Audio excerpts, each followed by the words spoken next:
গুমের অভিযোগে সাবেক প্রধানমন্ত্রী শেখ হাসিনার বিরুদ্ধে দুটি ফরমাল চার্জ দাখিল করা হয়েছে আন্তর্জাতিক অপরাধ ট্রাইব্যুনালে।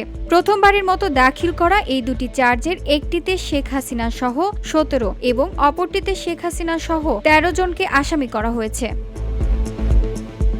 বুধবার আন্তর্জাতিক অপরাধ ট্রাইব্যুনাল ১ এ রাষ্ট্রপক্ষের প্রসিকিউটর টিমের পক্ষ থেকে এই ফরমাল চার্জ দাখিল করা হয়। বিষয়টি নিশ্চিত করেছেন প্রসিকিউটর গাজী মনোয়ার হোসেন তামিম।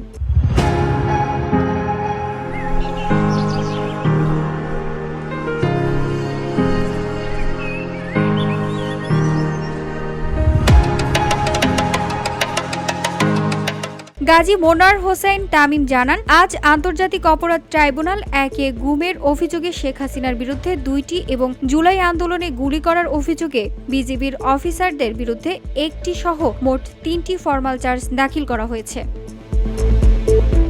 এর আগে গত ৬ অক্টোবর চিফ প্রসিকিউটর জানিয়েছে, তদন্ত শেষ হয়েছে কিনা এমন প্রশ্নের জবাবে তিনি বলেন, গুমের মামলা তো অনেক, সবগুলো শেষ না হলেও প্রধান কয়েকটি মামলা তদন্ত রিপোর্ট এই সপ্তাহে দাখিল করা হবে। এটা যেহেতু জটিল মামলা, সেই জন্য খুব খুঁটিনাটি বিষয় চেক করছি। তদন্তের রিপোর্ট এই সপ্তাহে পেয়ে যাবেন।